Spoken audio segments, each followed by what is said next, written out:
Hi అండి. అందరికీ నమస్కారం. Welcome to my channel. ఈ వీడియోలో ఏపీ ప్రభుత్వ పెన్షనర్లలో వీరందరికీ రూ. 16,00,000 గ్రాట్యుటీ వర్తిస్తుంది. ఎవరికి ఏంటనే పూర్తి వివరాలు ఈ వీడియోలో తెలుసుకుందాము. వీడియో అయితే ఎక్కడే కానీ స్కిప్ చేయకుండా చివరిదాకా చూడండి ఫ్రెండ్స్. అప్పుడే ఇన్ఫర్మేషన్ పూర్తిగా అర్థమవుతుంది. అలాగే వీడియో చూస్తున్న ప్రతి ఒక్కరూ లైక్ చేయండి. వీడియోని తోటి పెన్షనర్ మిత్రులతో షేర్ చేయండి. కొత్తగా మన ఛానల్ చూస్తున్న వారైతే సబ్స్క్రైబ్ చేసుకోవడం మర్చిపోకండి.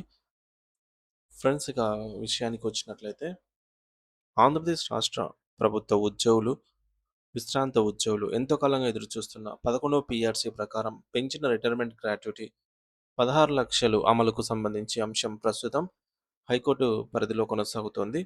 మరి గ్రాట్యుటీ పెంపు అమల్లో జాప్యం జరుగుతూ ఉండటంతో పలువురు విశ్రాంత ఉద్యోగులు న్యాయస్థానాన్ని ఆశ్రయించారు. ఈ కేసు ప్రస్తుతం ఏ దశలో ఉంది అనే అంశంపై తాజాగా వెలుగులోకి వచ్చిన వివరాలను పరిశీలిద్దాము.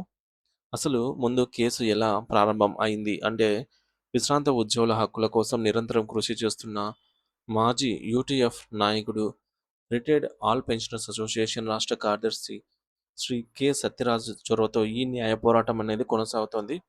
కాకినాడ జిల్లాకు చెందిన పిటిషనర్ల తరఫున హైకోర్టు సీనియర్ న్యాయవాది శ్రీ అపారి సత్యప్రసాద్ ఈ కేసును వాదిస్తూ ఉన్నారు.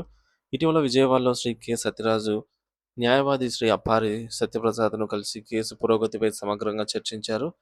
ఈ సందర్భంగా ఆయన వెల్లడించిన తాజా వివరాలను ప్రభుత్వ ఉద్యోగుల పెన్షనర్ వర్గాల్లో ఆందోళన ఆసక్తిని రేకెత్తిస్తూ ఉన్నాయి.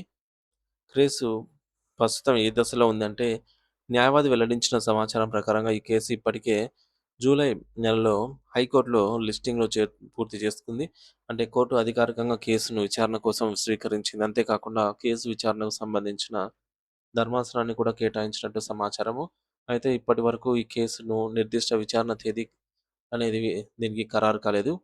కోర్టు ఖాజ్ లిస్ట్‌లో కేసు ఇంకా చేరకపోవడంతో విచారణ ప్రారంభం కావటంలో జాప్యం ఏర్పడింది.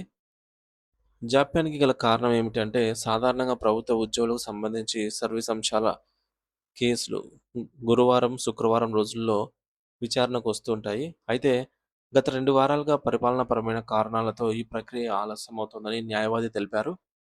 అయితే ఆగస్టు మొదటి వారంలో ఈ కేసు బెంచ్ లిస్ట్‌లోకి వచ్చే అవకాశం ఉందని ఆయన ఆశాభావం వ్యక్తం చేశారు.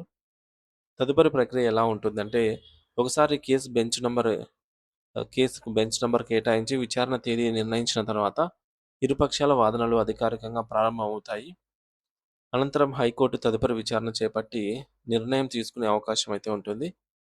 అయితే ప్రస్తుతం పరిస్థితి ఎట్లా ఉందంటే, ప్రస్తుతం పెంచిన గ్రాట్యుటీకి సంబంధించిన కేసు పూర్తిగా న్యాయపరమైన ప్రక్రియలోనే కొనసాగుతోంది. పరిపాలనాపరమైన కారణాలతో కొంత ఆలస్యం జరిగినప్పటికీ, కేసు విచారణ దశలోనే ఉంది అని న్యాయవర్గాలు స్పష్టం చేస్తూ ఉన్నాయి. 11వ పీఆర్సీ ప్రకారం పెంచిన 16,00,000 గ్రాట్యుటీకి అమలుపై వేలాది మంది విశ్రాంత ఉద్యోగులు ఎంతో ఆసక్తిగా ఎదురుచూస్తూ ఉన్నారు. ఆగస్టు మొదటి వారంలో కేసు విచారణకు సంబంధించి మరింత స్పష్టత వచ్చే అవకాశం ఉందని తెలుస్తోంది. కేసులో తదుపరి కీలక పరిణామాలు వెలువడిన వెంటనే వాటిపైన పూర్తి సమాచారం అయితే అందుబాటులోకి వచ్చే అవకాశం అయితే ఉంది.